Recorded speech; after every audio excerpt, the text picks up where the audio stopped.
Hey everyone, how are we doing today? It is April 15th, 2017. So not only is it tax day, but Venus goes direct. What does that mean? No more melancholy in the area of love or finance. So if you're feeling a little off today or a slight emotional grind in that area, just know that it's because Venus has stationed direct today. So it's a little sensitive time. Especially with it being tax day, I imagine people who are a little weary about their finances are feeling it. But that's not what this video is about. I just wanted to state that for the record. Today I actually wanted to bring up a topic that I think is important, and it's about, well, it's kind of a twofold topic. So first of all, I want to talk about the sun salutations in Ashtanga, because I notice quite often actually with practitioners I see and students I teach, this habit of kind of,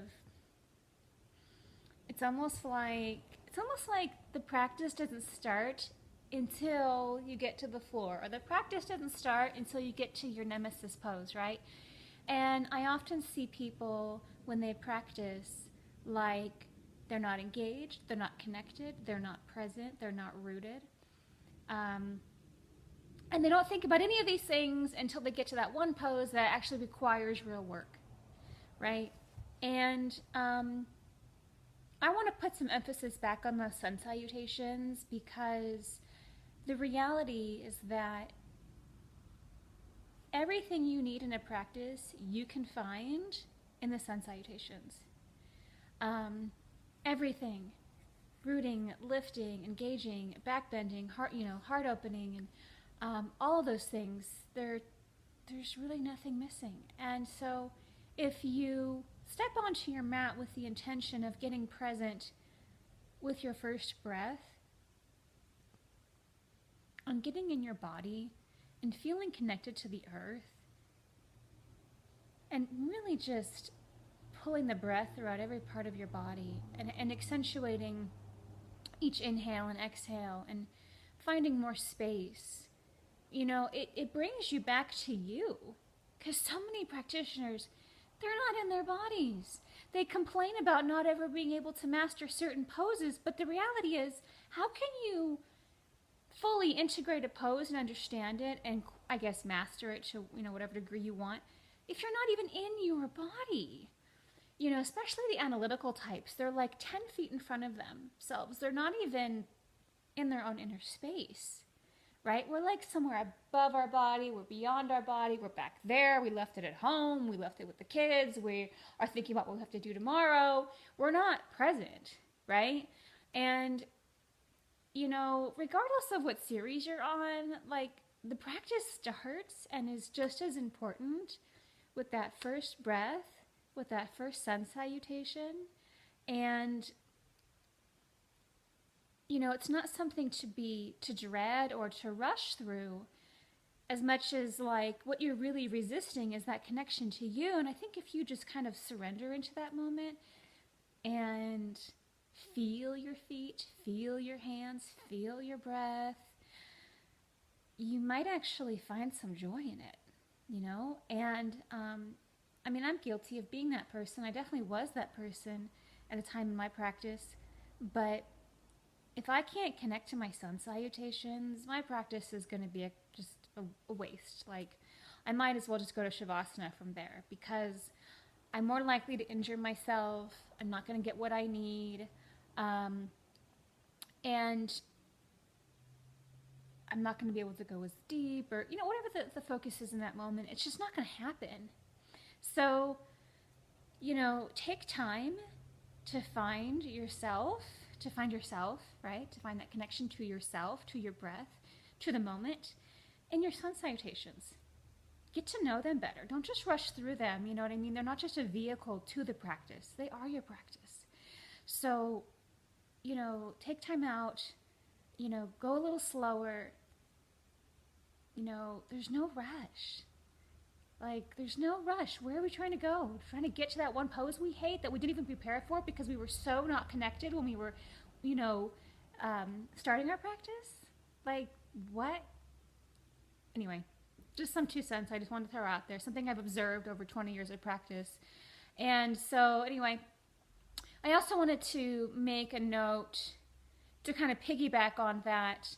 I watched a video by David G recently, and I really liked what he had to say. And I find myself saying this all the time to students. Like, why are you compromising the integrity of an asana for the end result, right? Only so you can have to go back and relearn it and redo it and find that work anyway. Why not just try and find the work from the beginning?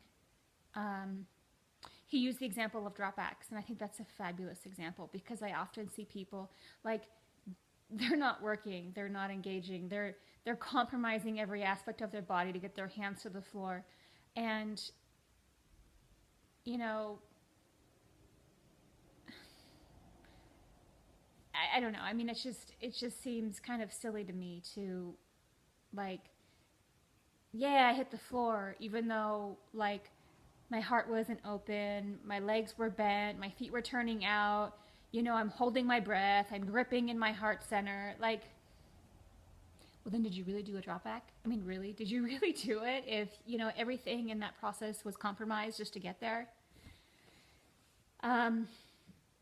Because, like, I know in our society, right, like, again, piggybacking with sun salutations, like, where our mind is, you know, usually never inside us. Usually our mind is out there somewhere. Where we're going next, what we're doing tomorrow, where we were yesterday. It's usually never with us. And the same thing with, you know, the practice. So often we're so concerned with like getting somewhere in the practice that we're ignoring where we actually are in the practice. And, you know, there is such a thing as like getting to the end of the road and feeling quite empty about it. You know, the joy and the exploration is in the journey. It's not in the end result. So there's no need to neglect that process. And I understand that oftentimes it's a psychological or emotional thing, and we're just not willing to go there, right? We're in protection mode. But even then, that's an indication that you need to like take a couple steps back. I was gonna say 10, but like whatever, 2 to 10 steps back. Take a few steps and be willing to sit with yourself and find whatever it is you need in that moment and stop jumping over it to get to the end result. Because eventually, the problem is that eventually that work is going to catch up to you. If you don't learn to open your hips in primary, it's going to get harder to put your leg behind your head in second. You're going to wear out your shoulders and your spine in third, and you're never going to make it to fourth. So you might as well just learn from the beginning the work you need to do and enjoy it. There's absolutely no rush, I promise. You have a lifetime to hit these benchmarks. You know, again, if the entire asana is compromised just to get your heels in Kapotasana, for example, shoulder pain, back pain, whatever, you pick a pose. You tell me how you compromise it, and then tell me if it's working for you. I don't really care. And I'm going to tell you that you might want to step back and focus more on what needs to happen next, baby steps. And you might actually develop a more fluid, integrated, present, joyous practice. Wow. Who would have thought? Anyway, I just wanted to share that today. I hope you guys are having a wonderful tax day and enjoy Venus bouncing. And I will talk to you guys another time. Bye.